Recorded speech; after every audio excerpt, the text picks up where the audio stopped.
September 1944, somewhere in eastern France, a 23-year-old former auto mechanic from Ohio named Eddie Kowalsski sat inside a Sherman tank that weighed 33 tons and had armor thinner than a kitchen countertop compared to what was waiting for him down that road. Eddie had been a tank driver for exactly 4 months. Before the war, he fixed Chevrolets at his uncle's garage in Cleveland. He could rebuild a transmission blindfolded. He knew engines the way a surgeon knows the human heart. But nothing in Cleveland had prepared him for what German intelligence had just placed directly in his path. 92 Tiger tanks, the most terrifying weapon rolling on treads in the entire Second World War. Each one weighed 56 tons. Each one carried an 88mm cannon that could punch through Eddie's Sherman like a fist through wet cardboard from over a mile away. At that range, Eddie's 75mm gun couldn't even scratch the Tiger's front armor. The math was simple, and it was brutal. One Tiger killed 4 Shermans on average before going down. 92 Tigers meant the potential destruction of nearly 400 American tanks and over 1,500 American lives. German High Command was betting everything on this single deployment. Stop Patton, stop the Third Army, buy enough time to reorganize the crumbling Western Front. On paper, 92 Tigers should have done exactly that.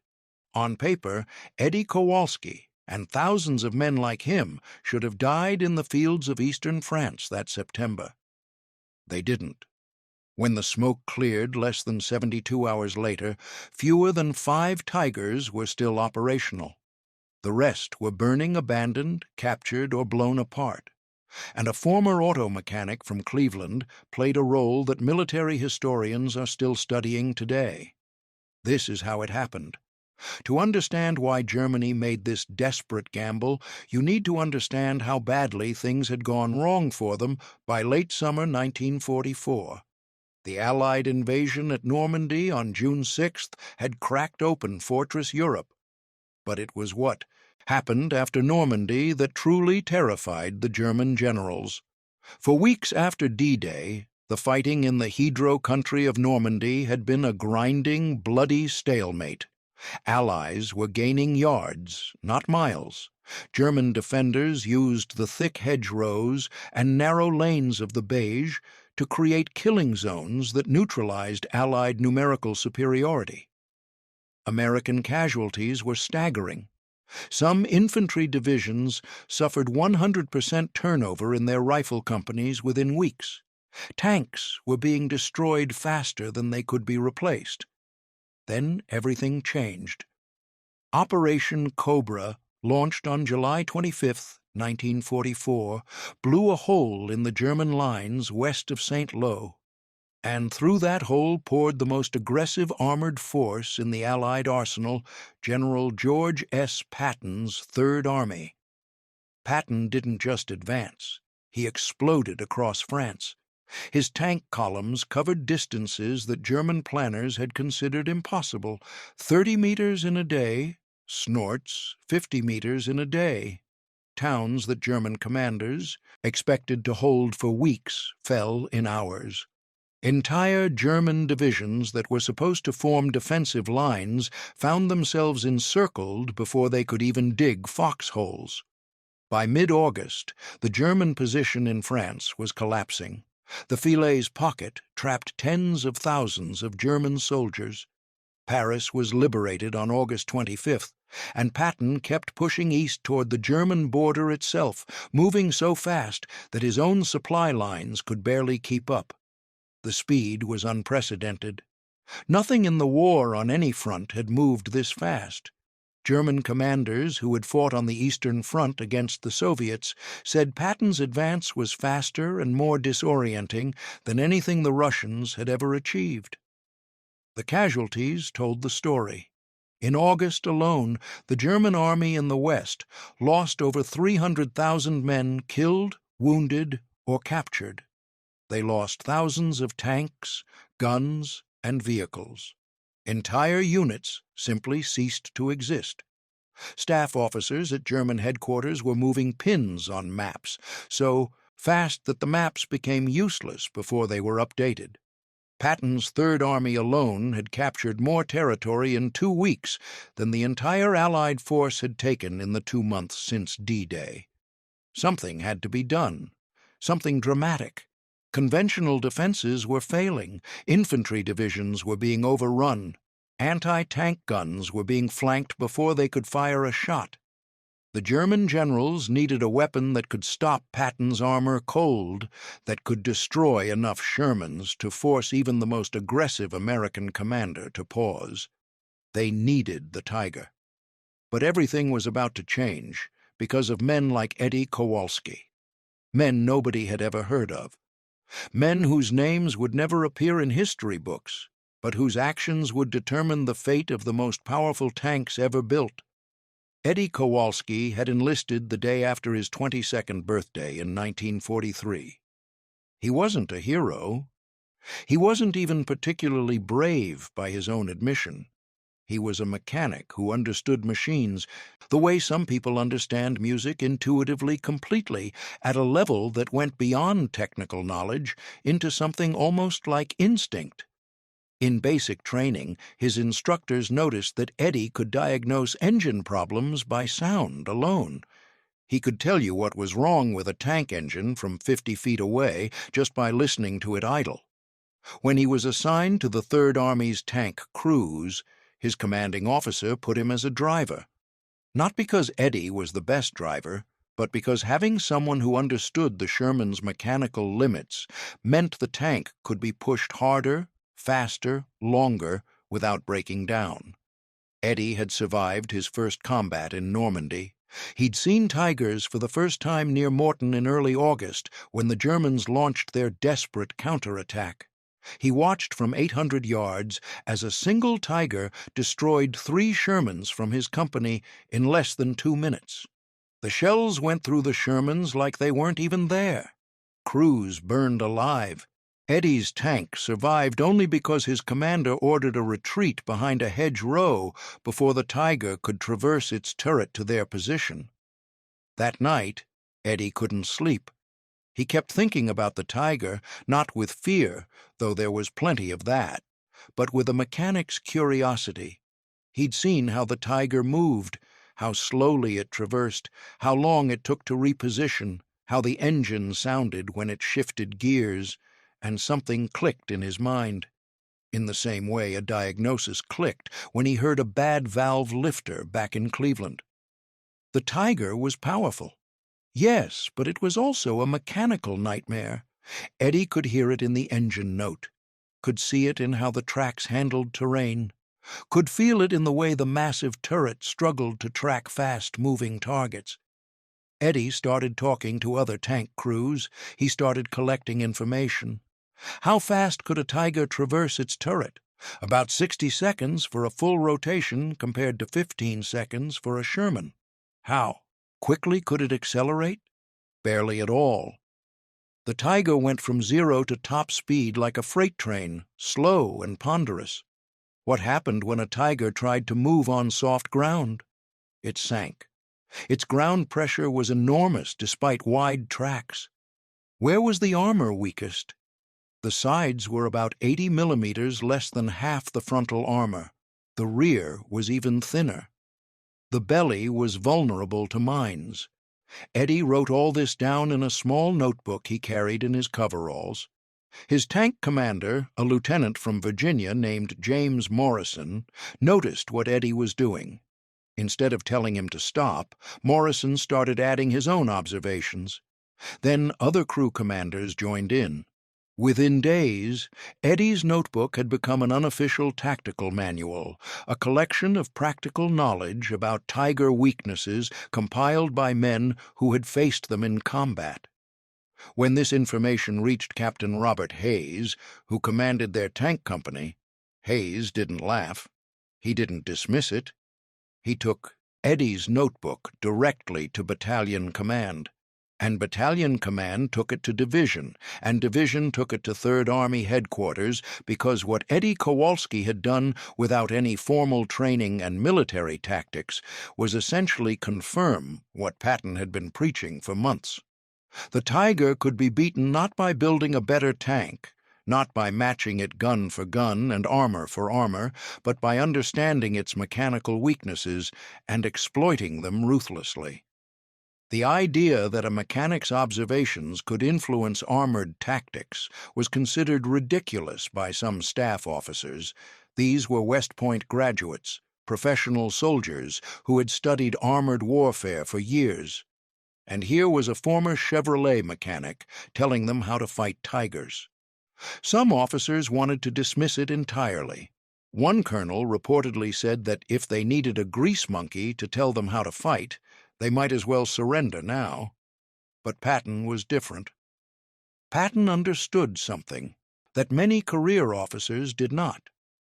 War is not won by credentials. It is won by knowledge applied at the right moment.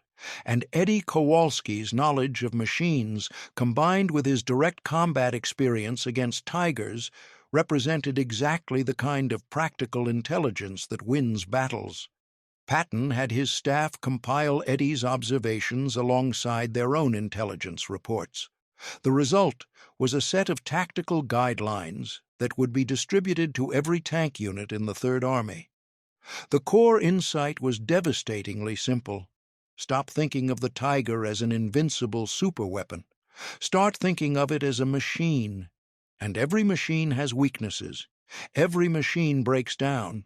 Every machine has limits.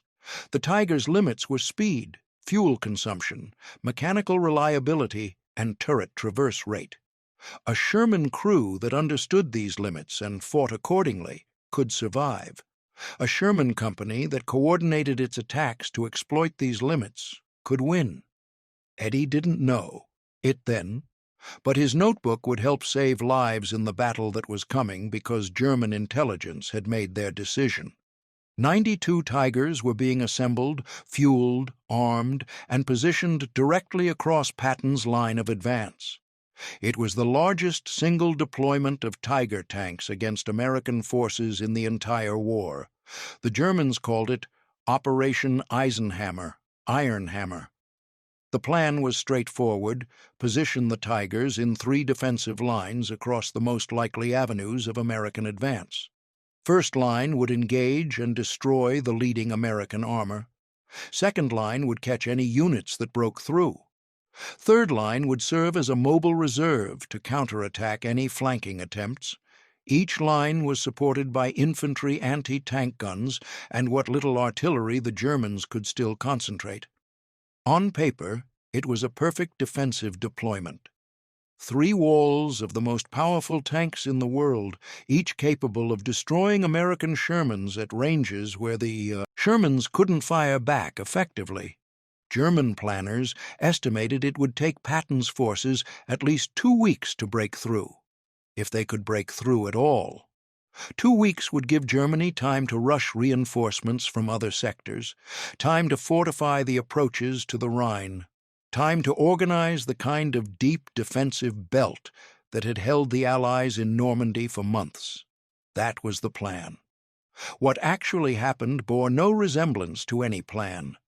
Patton's reconnaissance units detected unusual German armored activity 3 days before the main engagement. Scout planes reported large numbers of heavy tanks moving into concealed positions. Signal intelligence intercepted fragmentary communications referencing Tiger units being redeployed from other sectors. And ground scouts, including a team that Eddie Kowalski's company supported, identified Tiger track marks on roads leading to defensive positions. The initial deployment confirmed what they had discovered. American scouts counted at least 40 Tigers in forward positions with reports of more arriving. This was not a routine defensive screen. This was a massive concentration of heavy armor, the largest Tiger deployment any American unit had ever faced. When the reports reached Patton's headquarters, staff officers recommended caution. Slow the advance. bring up additional forces, plan a set-piece assault with overwhelming numerical superiority, standard doctrine against fortified armor. Patton rejected every recommendation. His response became legendary among his staff. He reportedly said that stopping was exactly what the Germans wanted. Every hour he paused was an hour the Tigers spent getting better positioned, better supplied, better prepared. The Tigers were strongest when they were sitting still, hauled down in prepared positions with clear fields of fire. So the last thing he intended to do was give them time to sit still. Instead, Patton did something that his own officers initially thought was insane. He accelerated the advance. He split his forces into multiple columns approaching from different directions. He requested every available fighter-bomber squadron for close air support. He moved his artillery forward to positions that were dangerously close to the expected engagement zone. And he sent orders down to every tank company in the Third Army, including Eddie Kowalski's. The orders were clear. Do not stop when you encounter Tigers. Do not engage in long-range duels. Close the distance. Use terrain. Call in artillery. Call in air support. Attack the flanks. Keep moving. Always keep moving. Eddie read those orders sitting on the engine deck of his Sherman on a cool September evening. He looked at his notebook, dough-geared and oil-stained, filled with observations about Tiger weaknesses. Tomorrow he would find out if those observations were right. Tomorrow, 92 Tigers would try to stop Patton's Third Army. But what neither Eddie nor anyone else in the Third Army knew was that the next 72 hours would become one of the most devastating defeats in the history of armored warfare. Not for the Americans, for the Tigers, and the battle hadn't even started yet. In Part 2, we will see what happened when Patton's tactics met Germany's superweapon Hedden. How a former auto mechanic's instincts saved his crew in the first terrifying minutes of contact. How 92 Tigers were systematically hunted, flanked, and destroyed by an army that refused to play by the rules the Germans expected. And why the first 6 hours of battle turned into the worst nightmare German tank crews had ever experienced. The Tigers were waiting, Patton was coming, and nothing would ever be the same. In Part 1, a former auto mechanic named Eddie Kowalsski compiled a notebook of Tiger tank weaknesses that reached Patton's headquarters. 92 Tigers were positioned across Patton's line of advance in the largest heavy armor deployment against American forces in the entire war. Patton's response was to accelerate, not retreat. His orders went out to every tank company: close the distance, attack the flanks, never stop moving. But convincing tank crews who had watched Tigers destroy Shermans like tin cans to charge toward those same Tigers was another matter entirely, because the men who would execute Patton's orders had a problem that no tactical manual could solve. They were terrified, and that terror was about to collide with the biggest institutional obstacle Eddie Kowalski had ever faced. A man who believed that mechanics should fix engines, not write tactics. And this is where everything got worse. Colonel Harold Brennan commanded the armored regiment that included Eddie's company. Brennan was Old Army. West Point class of 1928. He had served in North Africa, survived Kasserine Pass, fought through Sicily, and landed in Normandy on D-Day +3. He had earned every medal on his chest through blood and steel, and he had absolutely zero patience for a corporal who thought he knew more about fighting tanks than officers who had been doing it for 2 years. When Captain Hayes brought Eddie's notebook observations up the chain, Brennan's reaction was immediate and volcanic. He called Hayes into his command post on the evening before the expected engagement and made his position perfectly clear. "Captain, are you telling me that a tank driver, a mechanic, is advising my regiment on armored tactics against Tiger tanks?" Hayes tried to explain. The observations were sound. They matched Patton's own tactical guidelines. The information about turret traverse rates, fuel consumption, mechanical vulnerabilities, it was practical intelligence gathered from direct combat experience. Brennan cut him off. "I've been fighting German armor since Kasserine. I lost 14 tanks at Kasserine. I know what Tigers can do, and what Tigers can do is kill Shermans. The answer to Tigers is not some grease monkey's notebook.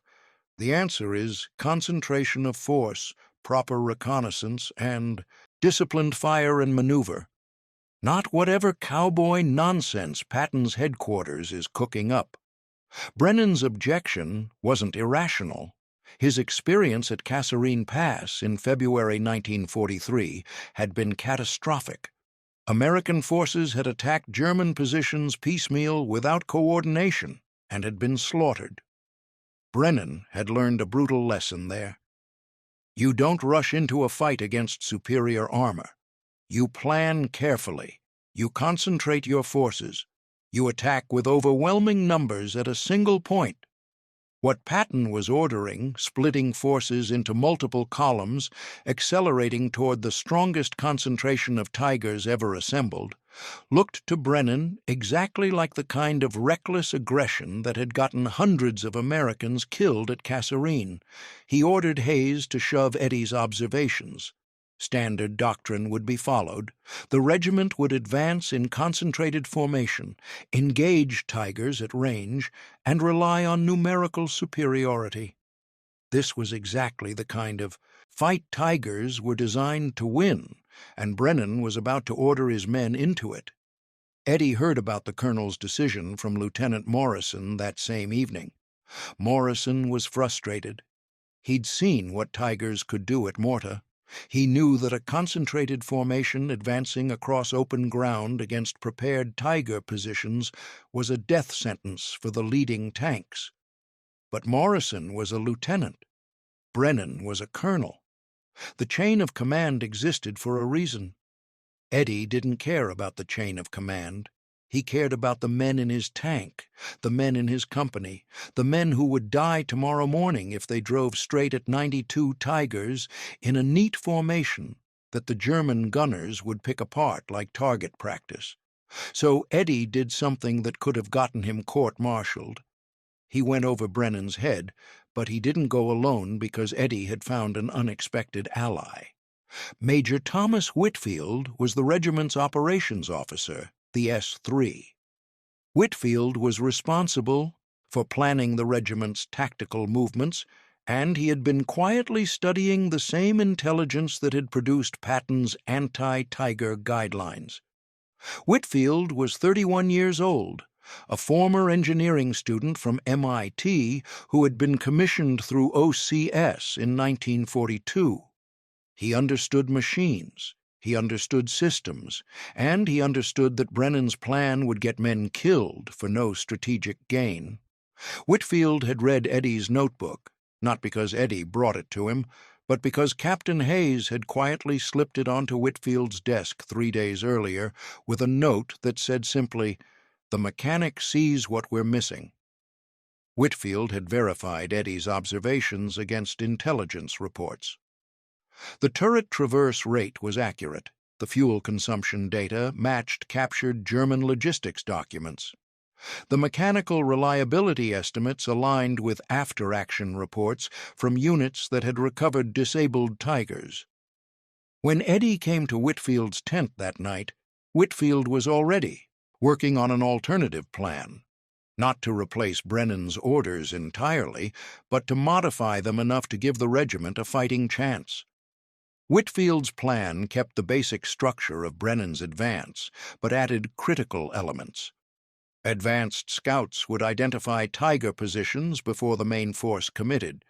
Artillery would be pre-registered on likely Tiger positions and ready to fire within 90 seconds of contact. Tank destroyers would be positioned on the flanks, not in the main column, ready to maneuver for side shots the moment Tigers revealed themselves. And crucially, no single company would advance alone across open ground. If one company drew fire, adjacent companies would immediately flank.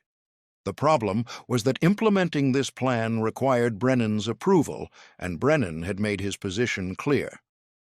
Whitfield made a decision that risked his career. He contacted Third Army headquarters directly bypassing Brennan and requested that a representative from Patton's staff be present for the morning briefing. The request was granted.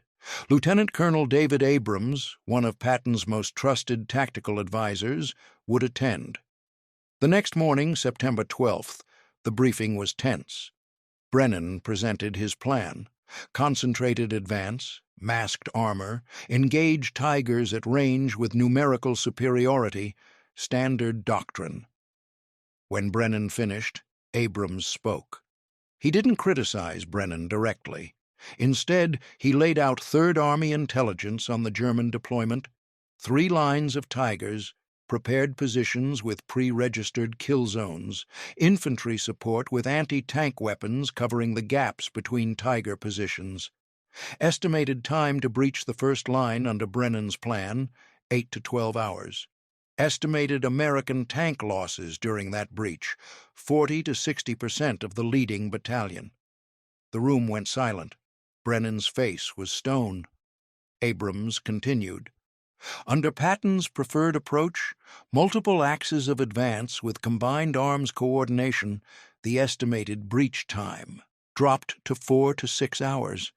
Estimated losses dropped to 15 to 25%. Still heavy, still painful, but survivable. Brennan argued back. Those estimates assume perfect coordination. In combat, coordination breaks down. Radios fail. Smoke obscures targets. Men panic. Concentrated force gives us mass. Mass wins battles. Abrams nodded. Mass wins battles when the enemy is dispersed.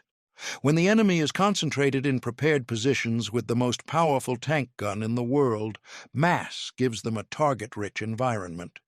General Patton's orders are clear, Colonel.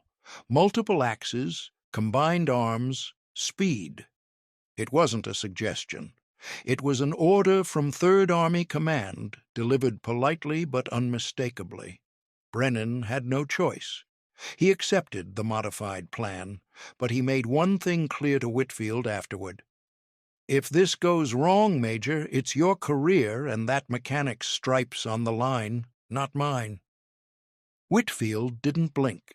He had 16 hours to prepare the regiment for the largest Tiger engagement in American military history, and the clock was already running. The morning of September 13th, 1944, broke gray and cool with a low fog sitting in the valleys of eastern France. The fog was a gift. It reduced visibility to less than 500 yards, which meant the Tigers' greatest advantage, their ability to kill at extreme range, was temporarily neutralized. Eddie Kowalsski sat in his driver's seat engine, idling, watching the fog swirl around the hull of his Sherman. Lieutenant Morrison was in the turret, scanning with binoculars that were useless in the murk. The radio crackled with position reports from scout units ahead.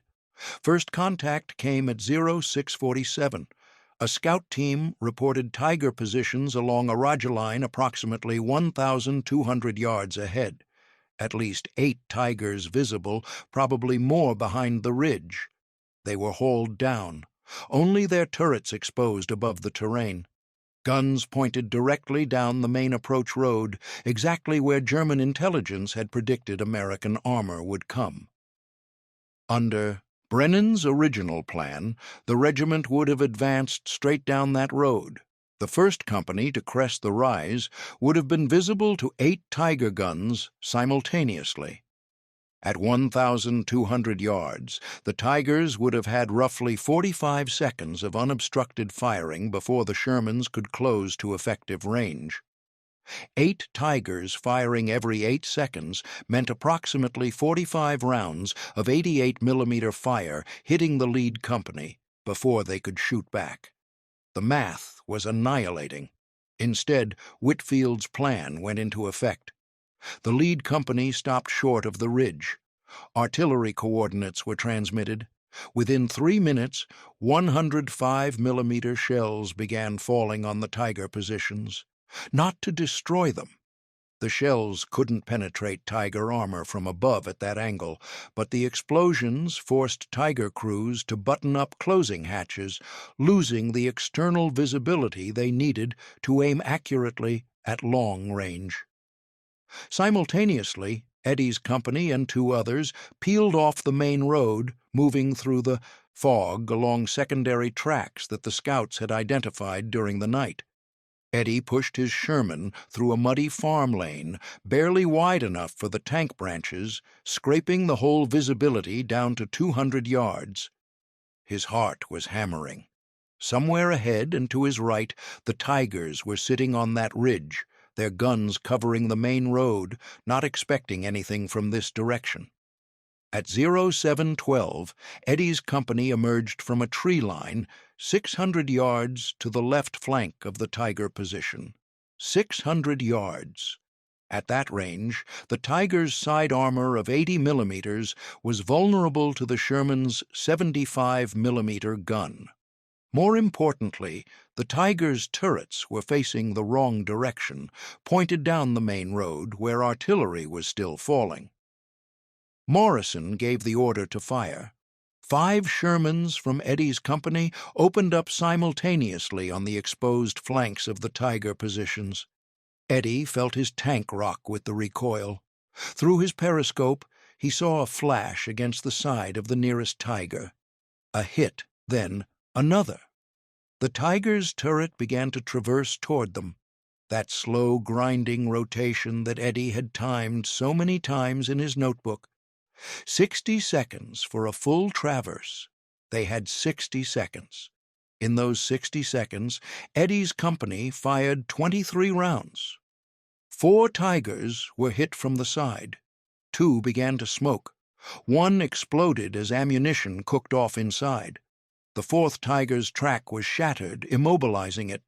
The remaining Tigers on the Argel line were now caught between artillery from the front and tank fire from the flank. Their carefully prepared kill zone had become a trap, and they were inside it. At the same moment, P-47 Thunderbolts arrived overhead. The fog had lifted enough for air operations, and Patton's requested air support descended on the German positions with rockets and 500-pound bombs. 2 more Tigers were hit from above. 1 took a direct rocket hit to the engine deck and burst into flame. The crew bailed out and ran. Tank destroyers that had circled even wider than Eddie's company now appeared on the Tiger's right flank. M-18 Hellcats, fast and lightly armored, but mounting 76mm guns that could penetrate Tiger's sidearm at combat range. They fired and displaced, never staying in one position long enough for the Tigers to engage them. Within 90 minutes of first contact, 11 of the estimated 15 Tigers in the first defensive line were destroyed, immobilized, or abandoned. American losses were 4 Shermans destroyed and 2 damaged. The ratio that was supposed to be 4 Shermans per Tiger had been almost reversed. The first line was broken, but this was only the first line. Behind it, at least 60 more Tigers waited in the second and third defensive positions, and the Germans had been watching. They had seen their first line collapse in minutes instead of holding for days. They were already adapting repositioning, closing the gaps that Eddie's flanking maneuver had exploited. Colonel Brennan, watching the first engagement from his command half-track, said nothing for a long time. Then he picked up the radio and called Whitfield. The mechanic's information was correct about the traverse rate. What else does he know about their second line? It was the closest thing to an apology Eddie Kowalsski would ever receive, and it was enough. Patton's headquarters received the report within the hour. 11 Tigers destroyed in 90 minutes with minimal American losses. The response from Third Army was a single sentence that embodied everything Patton believed about warfare. Do not stop. Repeat. Do not stop. The regiment pushed forward toward the second Tiger line. But the Germans had learned. They had repositioned their Tigers to cover multiple approaches, not just the main road. They had pulled infantry closer to the tank positions to prevent flanking maneuvers.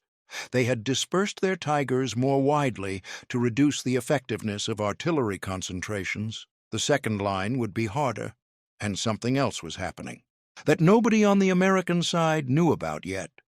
A German signals unit had intercepted fragments of American radio traffic during the first engagement.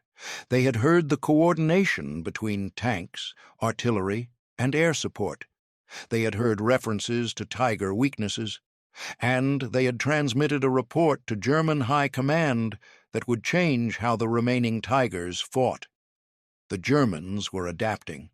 The easy victories were over.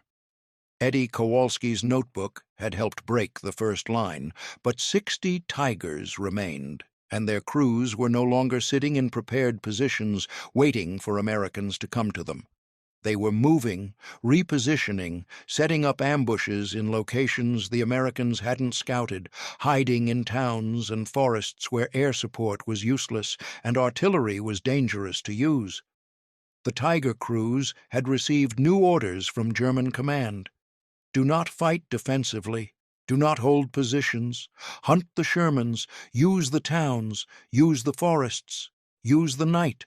Turn the Tigers' weaknesses into strengths by fighting at close range where American coordination couldn't save them.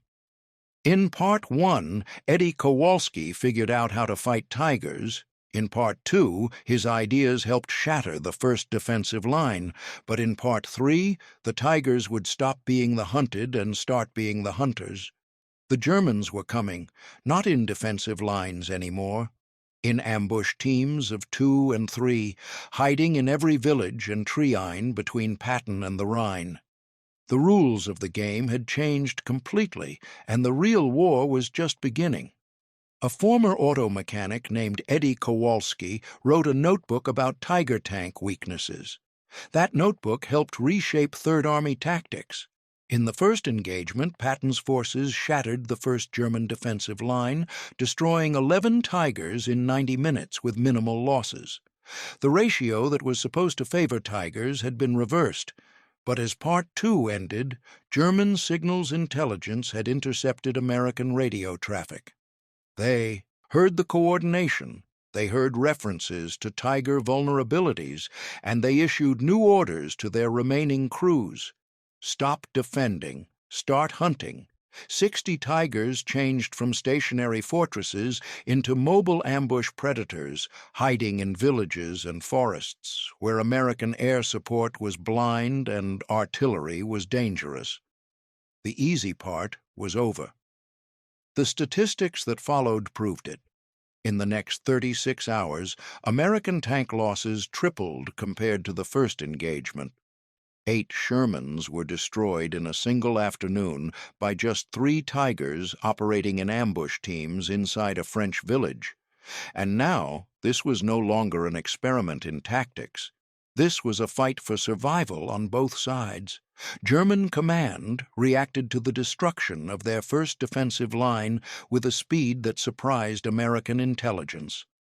Within hours of receiving the signals, Intercept General Fritz Berlin, commanding the remnants of Panzer Lehr Division and coordinating Tiger operations in the sector, convened an emergency meeting with his surviving Tiger Company commanders.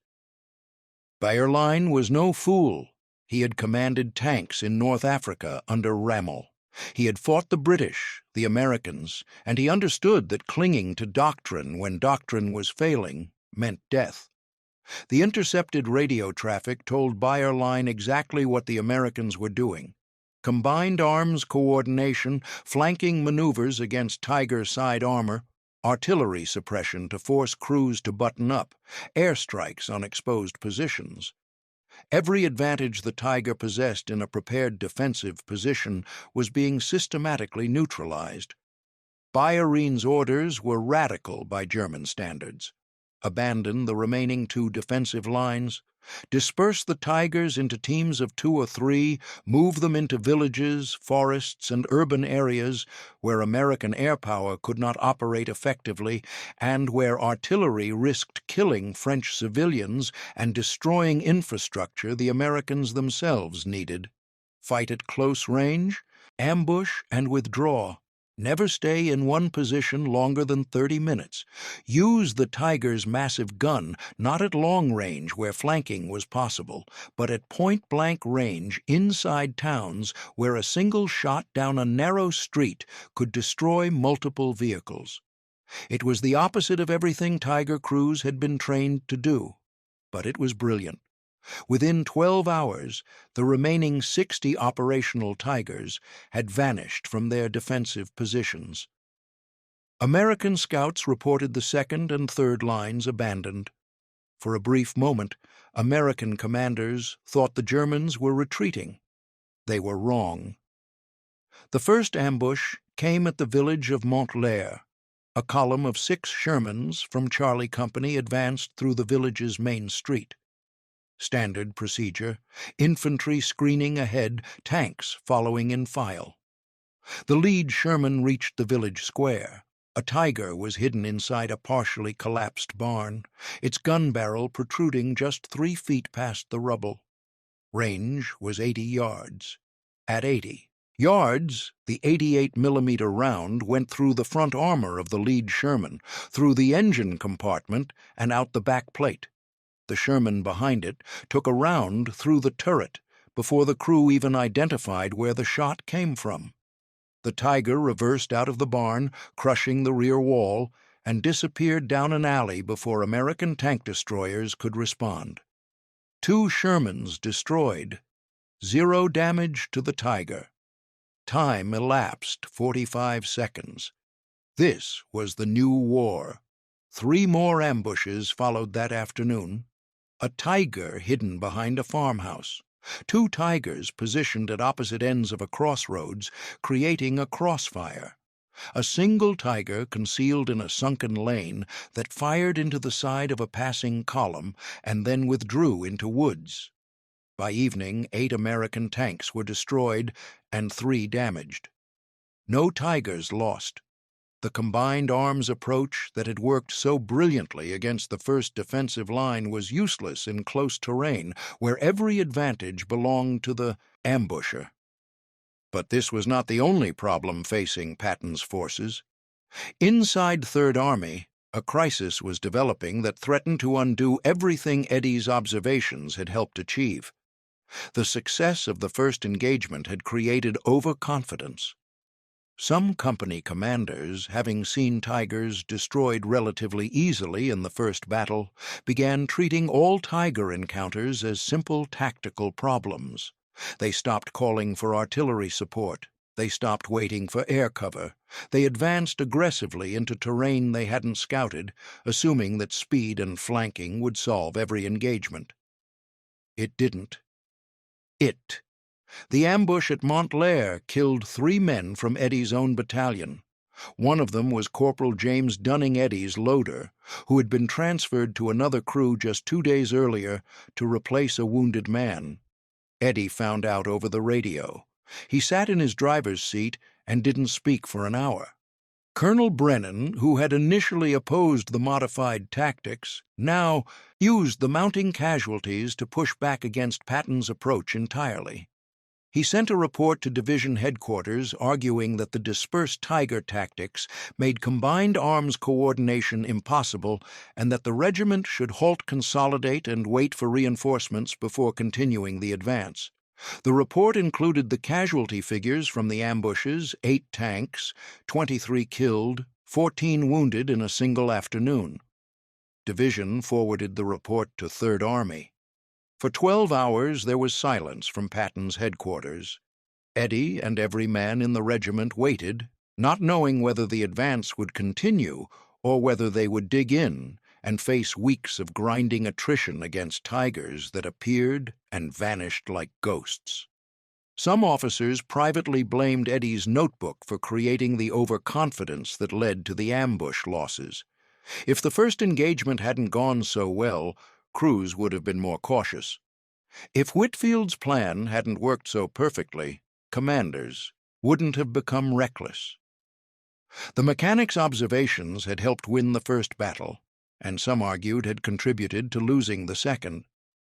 Eddie himself wondered if they were right. 3 men were dead. James Dunning was dead, and the Tigers were still out there, invisible, waiting.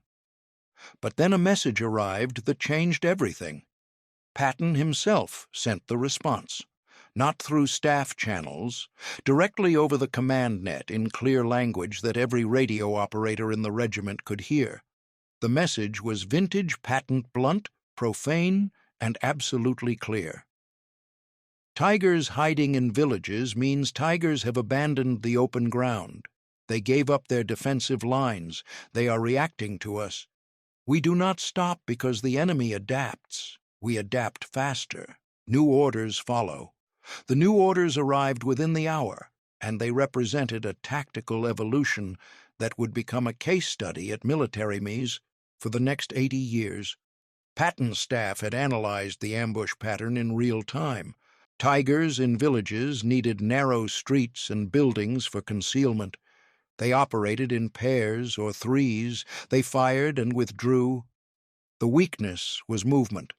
A tiger reversing through a village was slow, loud, and visible.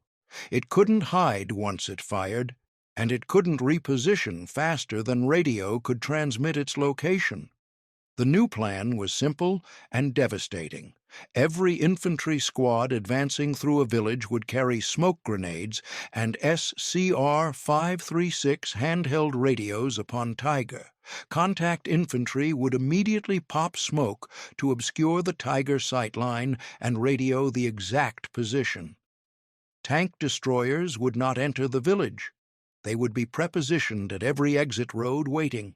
Artillery would fire white phosphorus rounds to mark the Tiger's location from above, and P-47S would orbit overhead, not to bomb the village, but to track any Tiger attempting to withdraw and hit it once it reached open ground.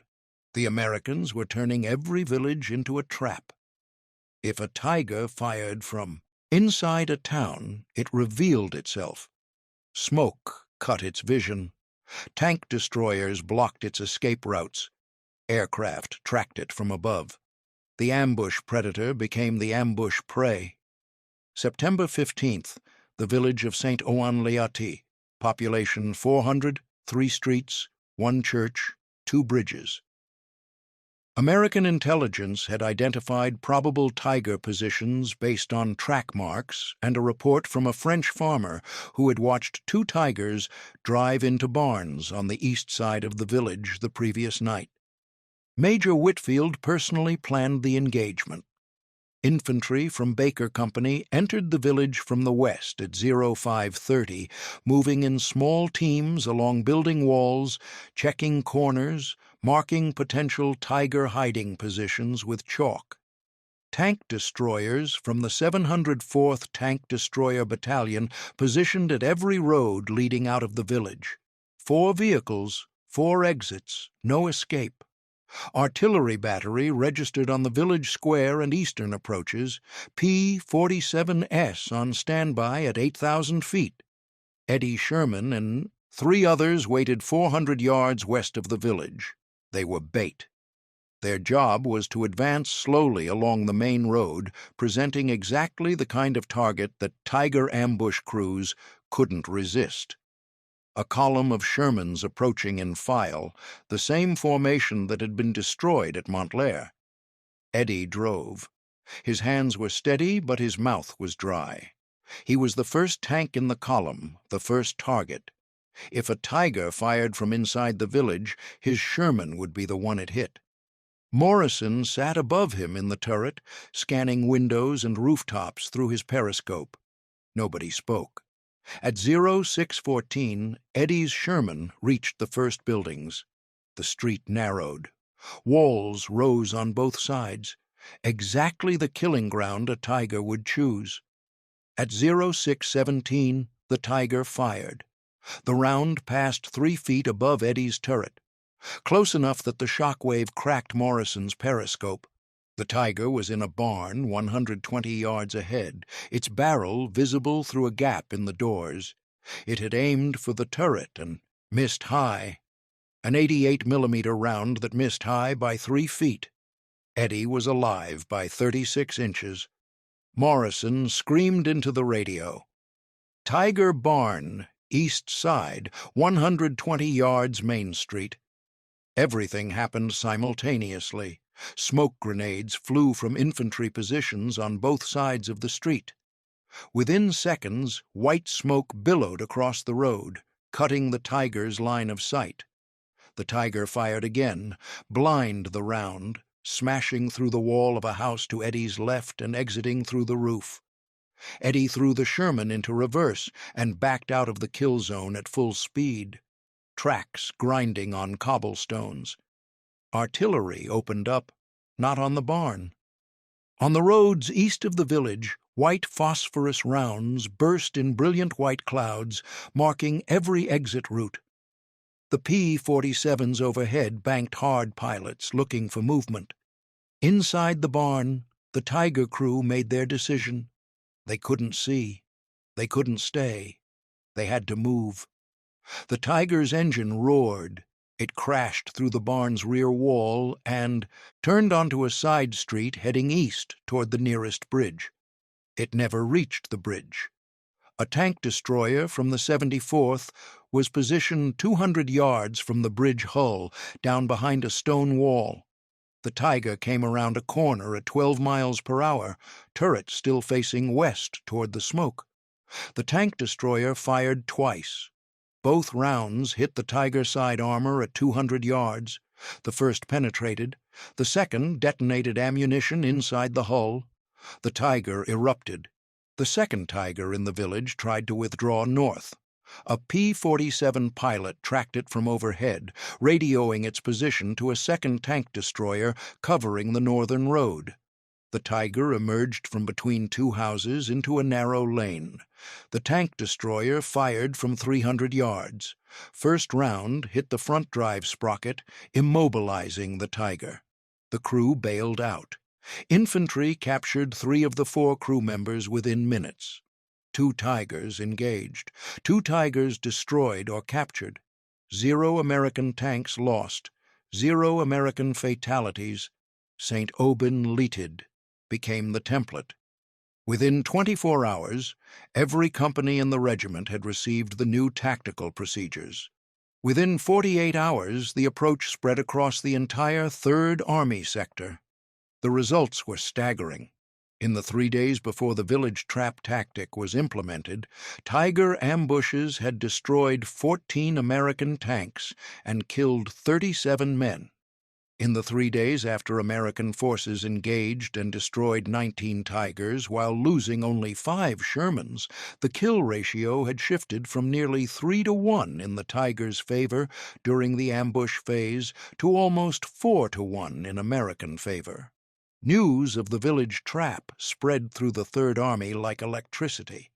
Tank crews, who had been terrified of entering villages, now actively sought Tiger contacts, knowing the system worked. Morale surged. Commanders who had resisted Patton's aggressive approach saw the numbers and converted. Colonel Brennan, who had argued for halting the advance, quietly stopped sending reports to division recommending consolidation. German commanders noticed the shift immediately. Bayerine's after-action reports from this period, captured after the war, revealed growing desperation. His dispersal tactic had worked for barely 48 hours before the Americans adapted. Tiger losses accelerated. Crews were increasingly reluctant to engage, knowing that firing their gun was essentially signing their own death warrant if they were inside a village. Some crews abandoned their Tigers without firing at all, preferring capture to the near certainty of destruction. By September 18th, 5 days after the first engagement, 67 of the original 92 Tigers were destroyed, captured, abandoned, or immobilized. 25 remained nominally operational, but fuel shortages had reduced that number to perhaps 15 that could actually move and fight. German High Command's Iron Hammer operation had not just failed, it had become a catastrophe. The strategic impact extended far beyond one regiment or one sector. Intelligence reports on Patton's anti-Tiger tactics were distributed to every Allied army in the European theater. British forces adopted modified versions within weeks. The psychological effect on German armored forces was profound. Tiger crews who had entered battle believing themselves invulnerable now understood they were priority targets in a sophisticated killing system. German war production records show that by October 1944, requests from field commanders for Tiger replacements dropped sharply. Not because Tigers weren't needed, but because commanders had concluded that committing Tigers against Patton's forces was simply feeding expensive machines into a destruction system. The resources were better spent on defensive fortifications and infantry weapons. The myth of the invincible Tiger, the weapon that had terrorized Allied armies since North Africa, was dying in the fields and villages of eastern France. Eddie Kowalsski received a Bronze Star for his role in the St. Aubin-Lippe engagement. Major Whitfield was promoted to Lieutenant Colonel. Captain Hayes received a Silver Star for leading the company through 4 Tiger engagements without a single crew fatality. Even Colonel Brennan, who had initially opposed everything, received a commendation for the regiment's overall performance. But the war was not over. Far from it. The Tigers that remained were being pulled back toward the German border, and behind that border something was being planned that would dwarf Operation Iron Hammer, something that would throw 250,000 German soldiers and the last reserves of German armor against the Allies in a final desperate gamble. The date would become infamous, December 16, 1944. The place, the Ardennes Forest, the Battle of the Bulge, and Eddie Kowalski would be there in his Sherman with his notebook, facing not 92 Tigers, but an entire German panzer army. But what happened to Eddie between September and December? The 3 months that military records barely mention contains a chapter that few people know. A chapter about a mechanic who became something more than a mechanic, and a lesson about what happens when the man who helped win the battle becomes the man they blame when the next battle starts differently. That story, the final chapter, is what Part 4 is about, and it begins with a letter Eddie wrote home to Cleveland on November 3, 1944. A letter that his family kept secret for over 50 years. A former auto mechanic from Cleveland named Eddie Kowalsski wrote observations about Tiger tank weaknesses in a small notebook. That notebook helped reshape how Patton's Third Army fought the most feared weapon in the German arsenal. In Part 1, Eddie's insights reached Third Army headquarters and confirmed Patton's own anti-Tiger doctrine. In Part 2, those tactics shattered the first German defensive line, destroying 11 Tigers in 90 minutes. In Part 3, when the Germans adapted by turning Tigers into ambush predators hiding in villages, Patton's forces adapted faster, creating a village trap system that turned every town into a killing ground for Tigers. Of the 92 Tigers committed to Operation Iron Hammer, fewer than 5 survived the 72-hour battle. But the question that Part 3 left unanswered is the one that matters most. What happened to Eddie Kowalsski? What happened to the mechanic who helped kill the myth of the invincible Tiger? The answer has a twist that nobody expected, because success in war sometimes carries a price that no metal can repay. And Eddie's price came due 3 months later in the frozen forests of the Ardennes, the letter Eddie wrote home on November 3, 1944. The letter his family kept secret for over 50 years was addressed to his mother, Helen Kowalski, at their house on East 71st Street in Cleveland. It was 4 pages long, written in pencil on U.S. Army stationery, and it said things that Eddie had never told anyone in his unit. He wrote about the men he had watched die, not in tactical terms, not in the clinical language of after-action reports. He wrote about the sound a man makes when he's burning alive inside a Sherman tank. He wrote about Corporal James Dunning, his former loader, who had been killed at Montclair in a tiger ambush. He wrote about a French girl, maybe 10 years old, who had been killed by a stray 88mm round that passed through a Sherman and into the house behind it. He wrote that he could not sleep without seeing their faces, and that the only thing that kept him functioning was the work, the engines, the tanks, the mechanical problems that had logical solutions, unlike the problems inside his head that had no solutions at all. Eddie didn't know the term. Nobody in 1944 did. But what Eddie was describing in that letter was what we now call post-traumatic stress disorder.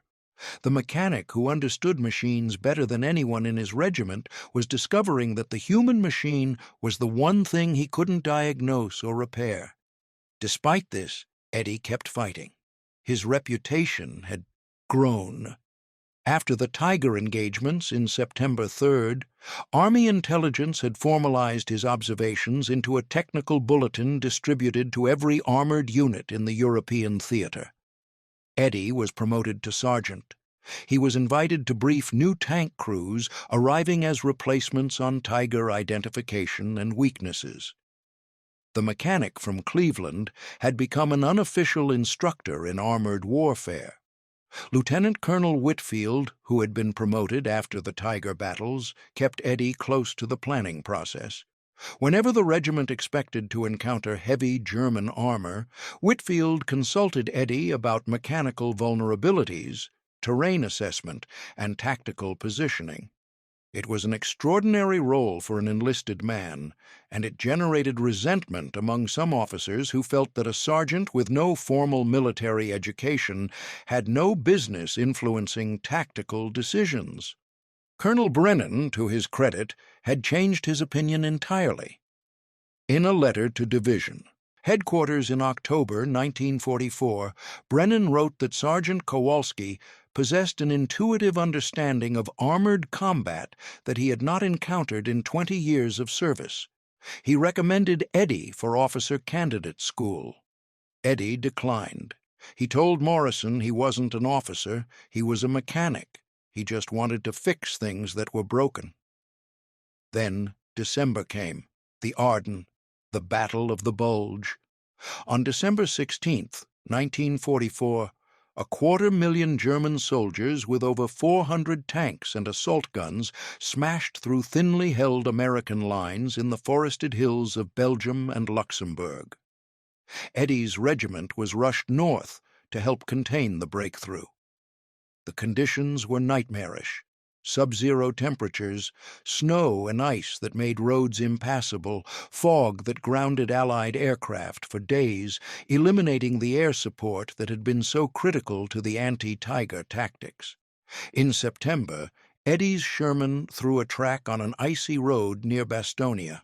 On December 22nd, while he was outside the tank in freezing darkness trying to repair the track, a German artillery barrage struck the road. Shrapnel from an air burst round, hit Eddie in the left shoulder and back. Morrison dragged him behind the tank and applied field dressings until medics arrived. Eddie survived. He was evacuated to a field hospital and then to England. He would spend 3 months recovering. The shrapnel in his back could not be fully removed. He was given a medical discharge in March 1945, 2 months before the war in Europe ended. He received the Purple Heart to add to his Bronze Star. He was 24 years old. He went home to Cleveland. Eddie Kowalsski never returned to his uncle's garage. The shoulder injury limited his range of motion, making it difficult to work under cars. He took a job as a quality inspector at a Ford plant in Brook Park, checking engines on the assembly line. It was steady work. It used his ear for machines, that same instinct that had let him diagnose a tiger's weaknesses by listening to its engine. He married a woman named Patricia in 1947. They had 3 children. He never talked about the war, but his real legacy was not in Cleveland. It was in the doctrine manuals and war colleges of a dozen nations, and the influence of what Eddie and men like him contributed to armored warfare extended far beyond 1944. The combined arms anti-armor tactics that Patton's Third Army perfected against the Tigers in September 1944 became the foundation of American armored doctrine for the next 8 decades. The principle was simple but revolutionary at the time. No single weapon system wins battles. Coordinated systems win battles. A tank alone is vulnerable. A tank supported by artillery, air power infantry, and specialized anti-armor vehicles is part of a killing system that can defeat any individual weapon, no matter how powerful. This principle was codified in U.S. Army Field Manual 1733, published in 1946, which explicitly referenced the Tiger engagements as case studies in combined arms operations against heavy armor. The manual was updated for the Korean War, where American forces used nearly identical tactics against North Korean T-34 tanks, coordinating Persing tanks with artillery and close air support to achieve kill ratios that echoed the September 1944 battles. In Vietnam, the combined arms approach evolved to include helicopter gunships and precision artillery, but the underlying principle remained the same. No single system fights alone. Everything coordinates. Everything attacks simultaneously. The enemy cannot respond to 5 threats at once. During the Gulf War in 1991, American M1 Abrams tanks faced Iraqi T-72s in conditions remarkably similar to the open terrain of France in 1944. The Iraqis, like the German Tiger crews, had superior defensive positions and expected set-piece tank battles. The Americans, channeling Patton's doctrine, used speed-flanking maneuvers, air supremacy, and combined arms coordination to destroy over 3,000 Iraqi armored vehicles in 100 hours while losing fewer than 50 tanks. The kill ratio was almost incomprehensible, and the tactical DNA could be traced directly back to the fields of eastern France 50 years earlier. NATO doctrine during the Cold War was built around the assumption that Soviet heavy armor would pour through the Fula Gap into West Germany in numbers that would dwarf the Tiger deployment of 1944. The response plan, called Air-Land Battle Doctrine, was essentially Patton's 5 principles scaled up to a continental level. Combined arms, multiple axes of attack, deep strikes against supply lines, relentless tempo, never let the enemy fight the battle they planned for. Over 40 nations adopted variations of this doctrine. Militaries from West Point to Sandhurst to Saint-Cyr taught the Tiger engagements as textbook examples of how tactics defeat technology. The total impact is impossible to quantify precisely, but military historians estimate that the combined arms revolution that crystallized in 1944 has influenced the training of over 12 million soldiers across the Western Alliance in the 8 decades since. The principles Eddie observed in his oil-stained notebook became the grammar of modern armored warfare.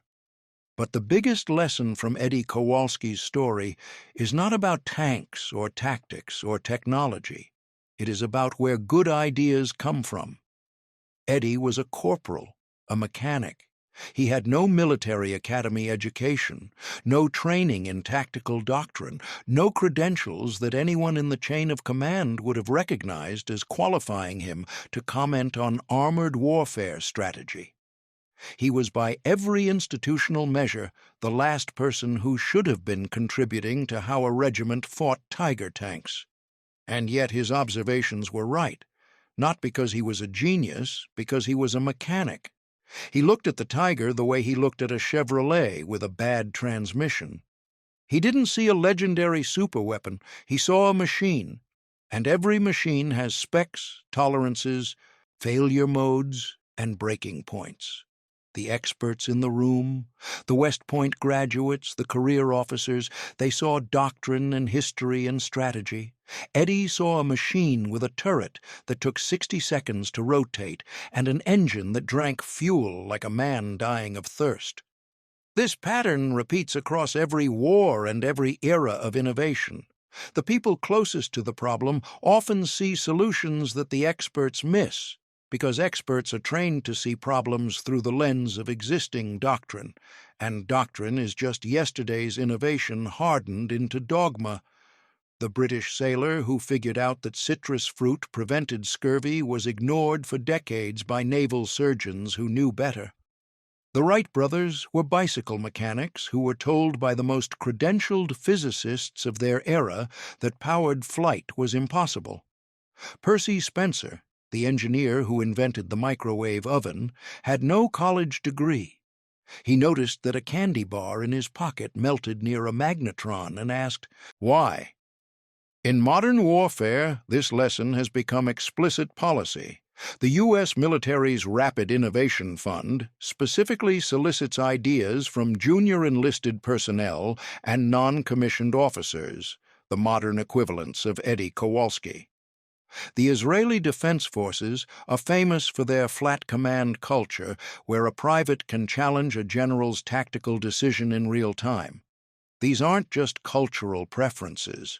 They are institutional acknowledgments that the person closest to the problem, the mechanic under the tank, the driver behind the controls, sometimes sees what the general behind the map cannot. In the business world, the same principle drives every startup that disrupts an established industry. The founders of Airbnb were design students, not hotel executives. The creators of Spotify were music fans, not record label presidents. Innovation doesn't come from credentials. It comes from proximity to the problem and the courage to say what you see, even when everyone with more rank and more experience tells you you're wrong. And there is one final detail about Eddie Kowalski's story that almost no one knows. In 1998, a military historian named Dr. Robert Callahan was researching Third Army after-action reports at the National Archives in College Park, Maryland.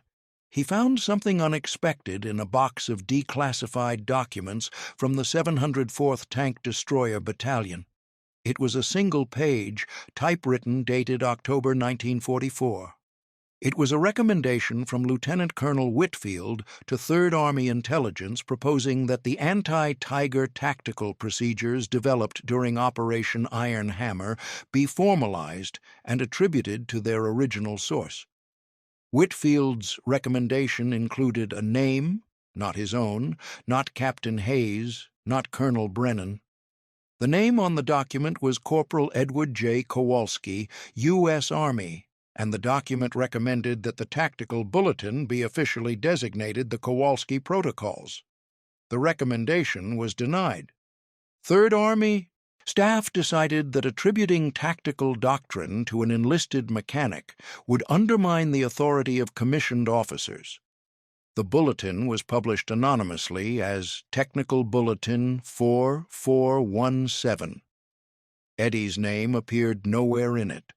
The most influential piece of anti-armor tactical guidance produced by the American military in World War II was written by a corporal from Cleveland, and for over 50 years nobody outside his regiment knew it. Dr. Callahan tracked down Eddie's family. Eddie had died in 1991 at the age of 70 in the same house on East 71st Street, where his mother had received that letter in November 1944. Patricia had died 2 years before him. His children, 2 daughters and a son, had no idea about the document. They knew their father had served in Patton's Third Army. They knew about the Bronze Star and the Purple Heart. They knew he never talked about the war. They did not know that their father's observations had helped reshape how the United States military fights, armored battles to this day. In 2003, the Association of the United States Army published Dr. Callahan's research. For the first time, the name Edward Kowalski was publicly connected to the anti-Tiger tactics of September 1944. A small ceremony was held at the Army Heritage Center in Karile, Pennsylvania. Eddie's son, Thomas Kowalski, accepted a posthumous commendation on behalf of his father. Thomas later told a reporter that his father would have been embarrassed by the attention. Dad always said he was just a mechanic who got lucky. Thomas said he never thought he did anything special. He just looked at the Tiger and saw what was broken. From a Chevrolet mechanic with an oil-stained notebook to a tactical revolution that influenced 80 years of armored warfare across 40 nations. Eddie Kowalski proved that the most dangerous weapon in any army is not the biggest tank or the most powerful gun. It is the person who looks at an impossible problem and sees it differently than everyone else. 92 Tiger tanks were sent to stop Patton. Fewer than 5 survived, not because the Sherman was better, not because the Americans had more money or more factories, though they did. They were destroyed because a mechanic who had never read a tactical manual understood something that generals with decades of experience had missed. Every machine breaks. Every weapon has limits, and the side that finds those limits first wins the war. Eddie Kowalski fixed Chevrolets. Then he fixed how America fights. He never knew the full extent of what he accomplished, and that might be the most important lesson of all. The people who change history rarely know they're doing it. They're just solving the problem in front of them with whatever tools they have, the best way they know how. If you know a story like Eddie's, a person who saw something nobody else saw and changed everything, share it in the comments. History is full of mechanics and farmers and teachers who did impossible things because nobody told them it was impossible in time. Subscribe so you don't miss the next one. Because the greatest stories from the Second World War aren't about generals and presidents. They're about the people whose names were almost lost. The people who won the war, one observation, one notebook, one crazy idea at a time. The Tigers are gone. The Shermans are in museums. But somewhere right now there's another mechanic looking at an impossible problem and seeing what everyone else has missed. That's how wars are won. That's how the world changes. And that is why this story was worth telling.